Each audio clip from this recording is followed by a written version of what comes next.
Hello, lovely friend. I am Dr. Mary Barson. And I'm Dr. Lucy Burns. We are doctors and weight management and metabolic health experts. And this is the Real Health and Weight Loss Podcast. Good morning, gorgeous ones. How are you this morning? Dr. Lucy again, continuing our menopause series. And we have another super exciting guest. I'm so excited to talk to you about something that is close to my heart and close, I suspect, to many of your minds. So I am speaking today with Kirstin Bouse. She's a clinical psychologist and is all about her in midlife. Kirstin, welcome to the podcast. Hi, thank you for having me. Well, I think it's so important because, we've had a number of our guests who have spoken about, the medical side of things in particular, around MHT and HRT, which is great. And people need to know that it's an option, but menopause is not a one-trick pony. And I thought we need to be looking at all the options and all the things that we can discuss to support ourselves in this transition. And so who better to talk to than you? Oh, thank you. Well, I feel lucky because I just get to talk about a topic that I love talking about and thinking about and reading about and learning about. So wonderful. The bonus is mine. Excellent. So can you introduce yourself to our listeners and just tell us a bit about you? Yeah, so I am coming up to 3 decades as a psychologist, a clinical psychologist, and I've had a really unusual career in that probably the first decade was spent in maximum security men's prisons. So when you kind of hear that, it's like, how on earth did I land in this particular space working with midlife women? And it's too long a story, I think, for this podcast, but it does actually make a fair amount of sense for those who, I guess, get the chance to hear me bang on about it. But certainly for the last 15 years, my focus has definitely been working with women who are going through transitions, and typically the transition into motherhood and then the transition into perimenopause and menopause. And for me, I do have a group practice here in Perth. And my team all have their kind of niche areas, so we do a wide range of work in that particular space. But about 18 months, I started this idea was kind of percolating in my mind around how I could make menopause-informed health practitioners more findable, a very great word. I love that. I love a good word. More findable to women out there. And that really was something, I guess, the thought came about because I would want to refer some of my clients or my friends to other health practitioners in other disciplines for their perimenopausal symptoms. And it just was really, really difficult to find those health disciplines who had that extra bit of knowledge and that extra kind of interest and commitment to working with midlife women. And I thought it just can't be this difficult. It's ridiculous. I'm persistent and I was finding it hard to find these kind of, experts, I guess. And so that's really where I thought, no, I'm going to do something about this and I'm going to create a platform where it becomes easier to find them. And it took quite some time and we're definitely still growing. So, this is a call out for any health practitioners with the interest to speak to me. But we launched in early February and we're busy and it's really great to be able to work in this space. And that's the thing, the health practitioners that I'm talking to that come on board have an absolute heart-driven desire to be working with midlife women, which is super cool. And we have great kind of case consultations about that. We learn from each other. It's awesome. So I feel very, very fortunate. That sounds wonderful. And it's interesting, isn't it? The midlife woman for so long has been like invisible. She was a commodity when she was young and lithe and could sell, red sports cars and, then she was the fertile goddess producing children, and then she just sort of developed into some shriveled up, dried up prune discarded on the side. And I have a little hashtag, which every now and then I pop out, called We Are Glorious, because I think that women in this mid to later life are, we're the wise women. we've lived. And I look now at sometimes at, what 22-year-old Lucy did compared to 55-year-old Lucy. And there's a bit of me that shudders with, just my absolute naivety and sometimes my arrogance at thinking I knew everything when I really knew nothing. So, yeah, celebrating women at this age. But it's interesting because lots of us are not feeling like the glorious woman. We're feeling we lose our confidence, we lose our place. And so I guess this is partly where you step in, yeah? Yeah, definitely. I mean, I think our 40s, most women are kind of hitting perimenopause in their early 40s. Certainly for some women, perimenopause and or menopause occurs much earlier. And as a result, there's many more layers for them to kind of wrap their heads around. For sure. But, 40 to the early 50s, the average age of the menopausal woman or woman reaching menopause is, I think, 51, 52 in Australia. And they're really significant years where we actually, I think, undergo quite a transformation, in so many ways. Now, there's this paradoxical way of looking at it, and psychologists tend to hear this and say this in the sense that, people are inherently the same, but at the same time, they change quite significantly.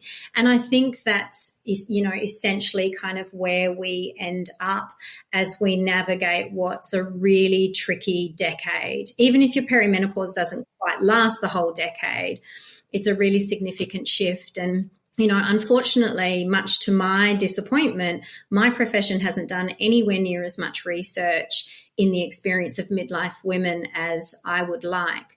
But when I look to the qualitative research that is available, and also when you kind of read, books that are written by anthropologists and sociologists, and as well, a lot of journalists and writers are writing in this space, and they're interviewing women during midlife. And all of that information, so when I read all of that, what I hear are themes that are pretty consistent for this decade of life. And the first one is they're wrestling with an identity. So we often kind of feel like we don't really fit the identity we've held on to and had for however many decades beforehand. So there's this shifting kind of sands there. Our values, our beliefs change. We have a really significant drive to orient our time, our energy, our money towards ourselves more than the people who we've been typically kind of directing that towards. We have to renegotiate our relationship with our bodies as well because there's so much change. And we need to really be around peers. And by peers, I mean, women who are going through the same thing as us. And the interesting thing is that they're the themes that come out of this research that are really common for us to wrestle with. And the interesting thing is they also reflect the developmental tasks of adolescence. And I know from a hormone perspective, perimenopause has often been referred to as reverse puberty. And for me, when I bring my psychological mind to this process, I'm like, yes, and so is the psychology of midlife. It is so much of a parallel between the transition into and the developmental kind of focus and tasks of adolescence. So, yeah, that intrigues me. Oh, absolutely. It is. And I think the interesting thing for the women who are the current cohort, if you like, of perimenopause, menopause, even postmenopausal women, is that we were going through when feelings weren't spoken about. Emotions, nobody knew what emotions really were. We were just told to, get on with it. Get on with it. Yeah. Yeah, don't be pathetic and sort of don't be too loud and don't make a fuss and all of that. Boys were told, don't be weak, don't cry, don't be, a sook. And so you've got this current generation who have got no idea about their emotions. And then you throw us into a 45-year-old plus body and mind and you don't know what the hell's going on. Oh, and that's the most common phrase is, I don't feel like myself. I'm all over the shop. I can't juggle and cope like I used to. I'm overwhelmed. I think I'm losing my mind. All of those are the most common phrases for this period of time. And, you know, it is a really, really difficult time. And I mean, the whole kind of concept or definition of transition is that we haven't landed anywhere. We're not where we used to be, but we're also not kind of in this new version space of ourselves. We're in limbo. And no human likes limbo. No human likes this process.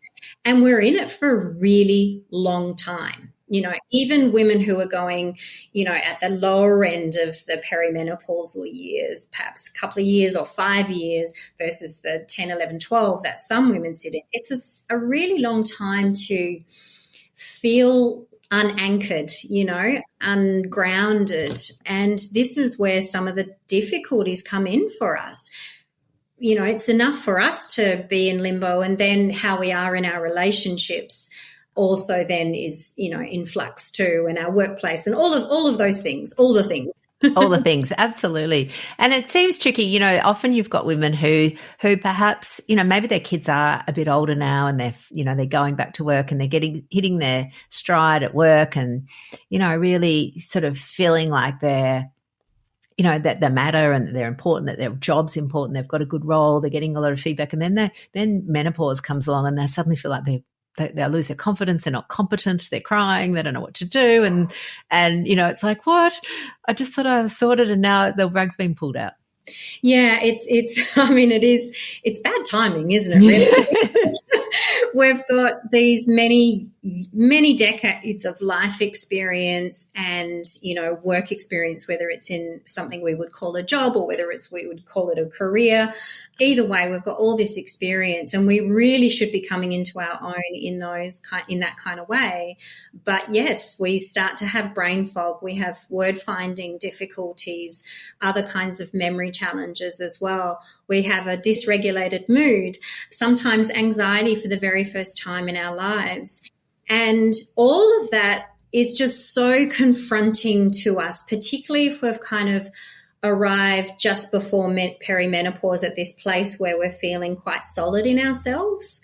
And then we don't recognize ourselves. And that's so, so difficult for us. And I guess that's one of the things that for me, I want as many women to know how normal this is. Now, it doesn't make it it doesn't change it, doesn't fix it, but it can reduce what the hell is going on with me, which just adds that layer of anxiety, you know, to it. And I think as well, if we can also give the message that for the most part, we come out the other side, which I've said to some people and they're like, I don't care, I'm still in the thick of it.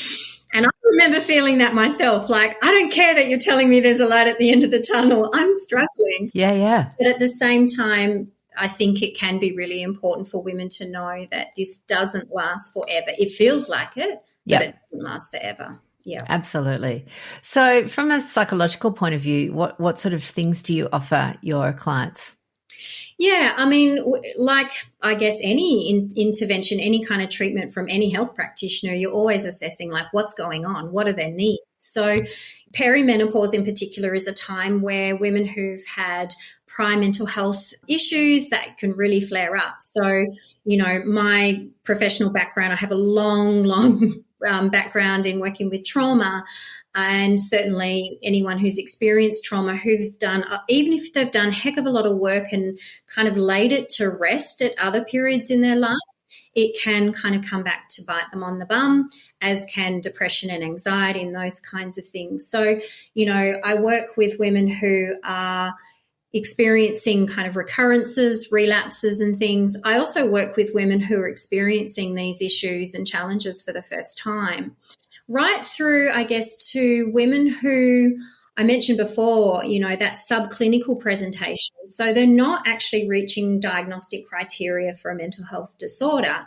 but they aren't feeling good. Like they're really confused and stressed and worried and the mood's up and down, but maybe, as I said, not to the extreme of getting a diagnosis.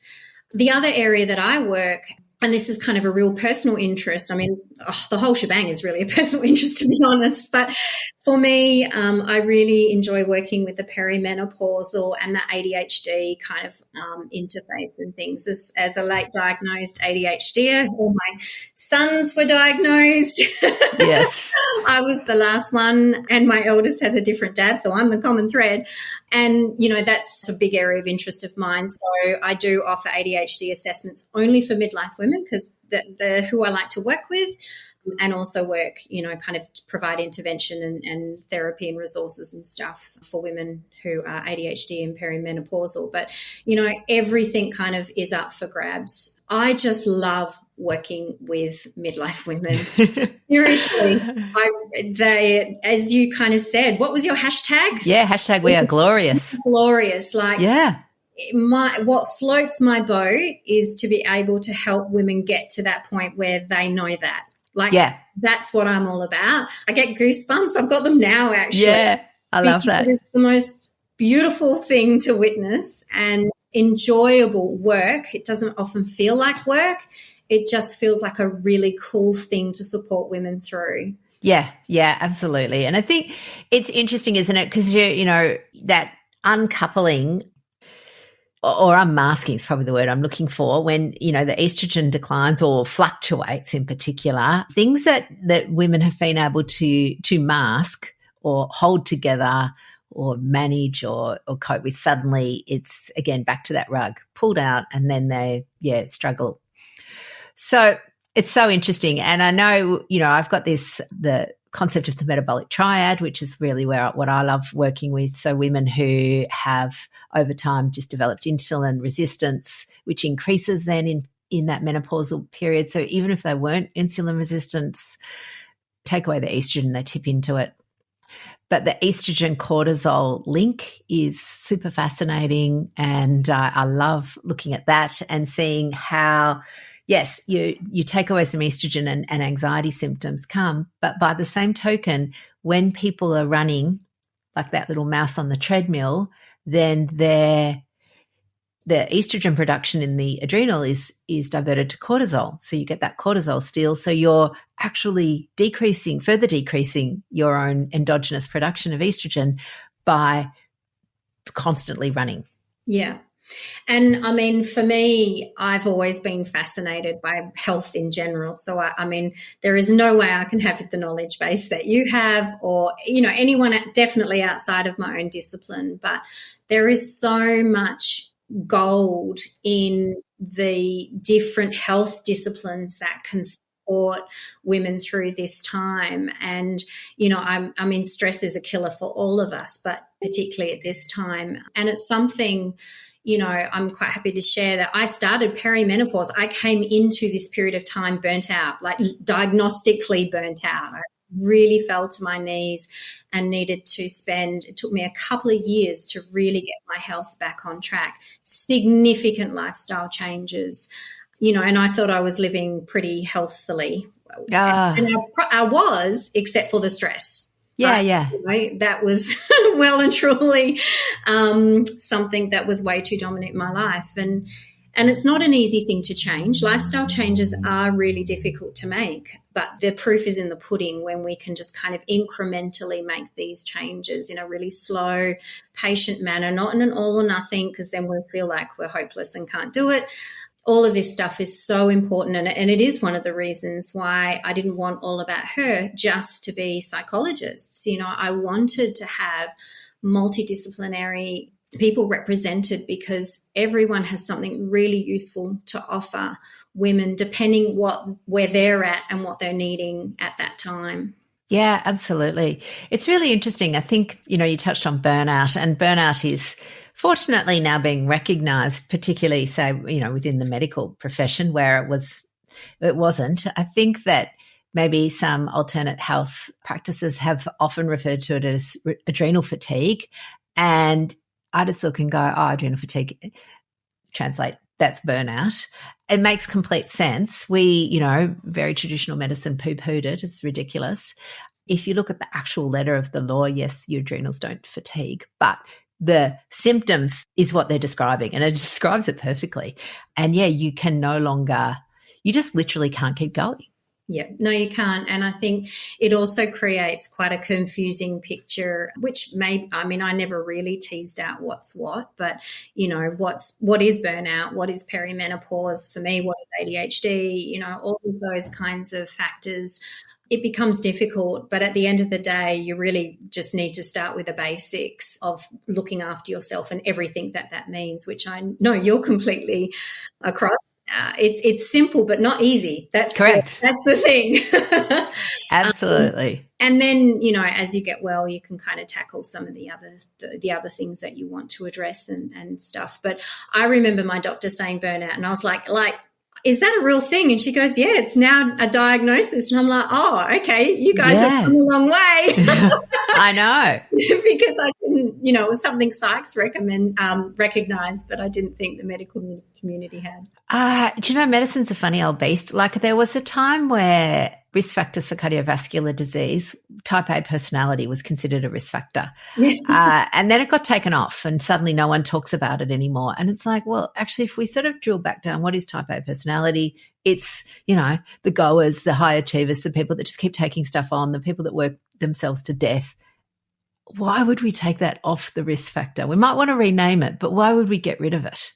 So annoying. Well, exactly. But the funny thing is, I don't know, do you know any midlife woman who isn't on the go? I mean, perhaps you hopefully patients that have made changes in their life and their cortisol and all the rest is right down and things. But prior to that, it's just symptomatic, I think, of the midlife woman's role, demands, responsibilities. Where we were really taught we can have it all, but never taught about what the cost of that is. And I'm yet to meet a midlife woman who isn't just go, go, go and, type A, shall we say. Yeah.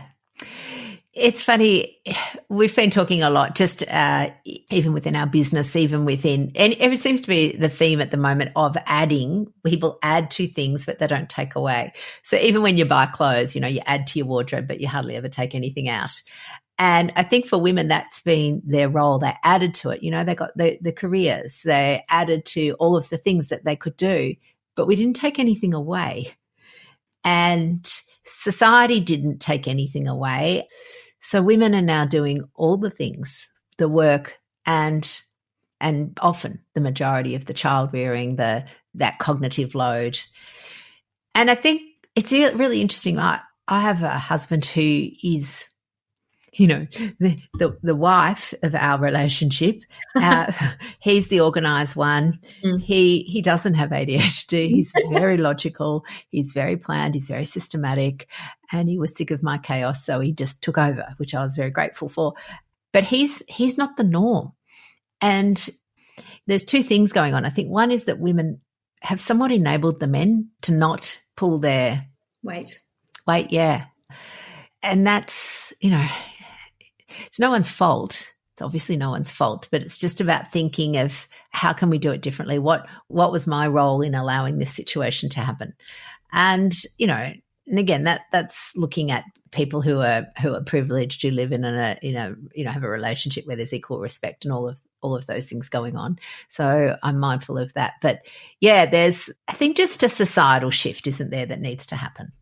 Definitely. And you're actually speaking to one of the common kind of reasons women do come and see a psychologist, because we go through this time when we're completely upended, brought to our knees.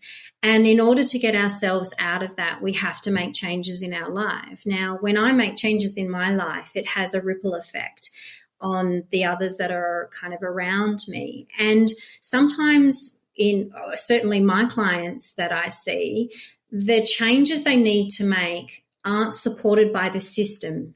But when I say the system, I'm talking first, the family system, let alone the broader system. And so there's pushback, there's resistance, there's not coming on board when mum says, I'm going to stop doing that kind of stuff now because you can all kind of help me out, or not help me out, but you can all contribute to the running of the household in these different ways. And that's what brings a lot of women to therapy, because there's a whole kind of, we call it schema therapy. There's a whole model of therapy where we've essentially established ways of being in the world and in our relationships that ultimately don't serve us. And we find that in midlife, we are most inclined to change those ways of relating to people. And it's all well and good for us to do that. I mean, it's hard, but, we can. But then we get that pushback. And it creates conflict, and we start questioning whether we're being unreasonable or selfish or any of those kinds of things that women are kind of have been taught to think about themselves if they ever actually prioritize an egalitarian kind of household and things. So that is definitely, changing our patterns of being in the world and relating to others. This is a prime decade or two. Yeah. Where we want to do that, we need to do that, but it's not easy even for our own belief systems. We come up against our messaging and our socialization, let alone from the family around us. So, yeah, you're absolutely speaking to something that I see all the time in the therapy room. Yeah. It's interesting. What's that phrase? The people who will push back on your new boundaries are the people that were most affected. Yeah, benefited when you didn't have any. Yeah, I think that's a Brené Brown quote. Yeah, wise woman. She is. And the other thing I would always say to women is that, again, if you're just learning to establish boundaries, whenever we're learning at anything, we're awkward, we're not very good at it, we're not sure if we're doing it right. And so it's just practice. And you just keep practicing, and over time you get better at it. And, for us, we see women who, again, this would have to be one of the most common things we troubleshoot, which is when people, they don't want to eat something that someone else has prepared or brought or made or suggested they should eat. They don't want to, for whatever reason. They just don't want to. And they don't know how to say no. And it's so interesting.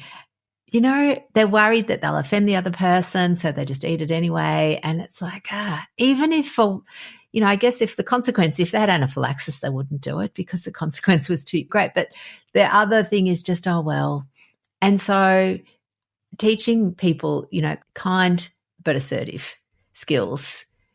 I mean, it's a skill, isn't it? That's all it is. It's definitely a skill, and the skill is born from, I guess, a belief that you matter, that you are worthy of being able to say no, thank you. And I think that's actually kind of far more the root of the problem, because I do think our socialization is around we can only say no if it's not going to inconvenience someone else or it's not going to hurt someone else's feelings. Like our priority is to keep things smooth. That's our role. Keep them all happy. If there's a pie or a cake, we get to have a piece. If nobody else wants that last piece, then we get to have it. We're not actually taught to say, well, hang on a minute, we have as much right to a piece of that cake, so we're just going to split it however many ways, including us in the number. I know that's a really concrete example, but I think that is the challenge. We need to really challenge the socializing that has occurred, the messaging that we've just kind of taken on board. And sometimes I find it's at this stage of life that women actually for the first time really realize what they've taken on board, because they're just, this is the stuff that pisses them off, to be blunt. Yeah. This is the stuff that suddenly they're getting a reaction to, which I know we can be extreme. I've got a really good family story about one of my really extreme responses during this stage. Not the most ideal response. But finally, we've got some barometer within us during these years, these decades, where it's like, yeah, that's not cool. And we haven't necessarily done that before. And I've heard people refer to this as the estrogen veil being lifted. So with estrogen being our hormone of accommodation and servitude, and with it declining, we're less inclined to accommodate and serve. And I think that's something we can harness in such a positive way. And this is what gives us the drive to start learning how to set boundaries and things.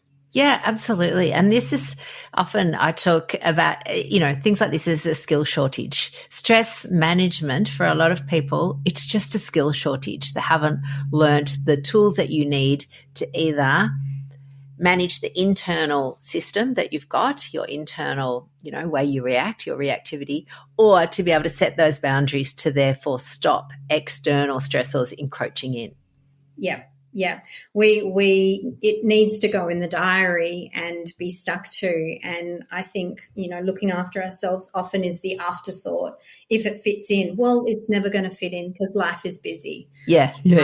And they're the kind of changes that really need to be made. And as I said, it might start tongues wagging. It might kind of upset the apple cart a bit at home, but the cost of not doing it is very great. Very, very great. I kind of was interviewed by a lovely journalist who I met at a conference last year around why are separations and divorces on the rise during midlife. There was a lot of things to say about that, but one of them is that, women do tend to start speaking up at this kind of stage of life.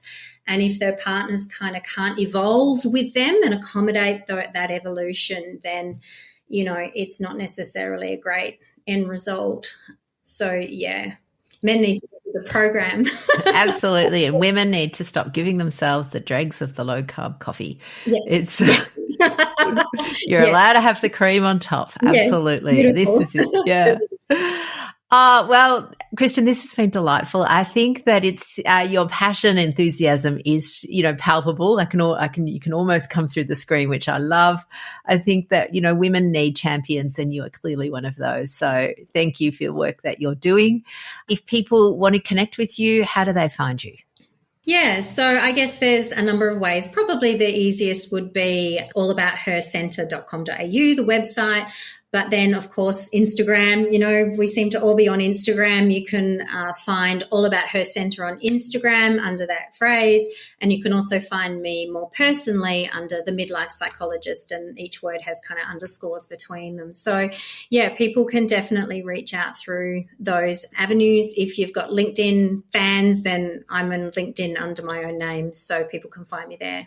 Excellent. And I'll have all of those links in the show notes anyway for anybody who wants to pop in later and connect. Wonderful. Oh, gorgeous one. I think, look, the more conversations we have around midlife, around women, transitioning, stepping, I know this sounds so wanky, but stepping into their power, but really at least, moving from feeling, downtrodden, the Cinderella of the world and, actually just being that powerful Wonder Woman that you all are. Yeah, we are glorious. Indeed. I'm going to steal the hashtag if I can. Good. Let's make a movement. I know we are. All right, darling. Thank you so much for your time. Gorgeous people. I will see you next week with another expert in our menopause series. Until then, see you all later. The information shared on the Real Health and Weight Loss podcast, including show notes and links, provides general information only. It is not a substitute, nor is it intended to provide individualized medical advice, diagnosis, or treatment, nor can it be construed as such. Please consult your doctor for any medical concerns.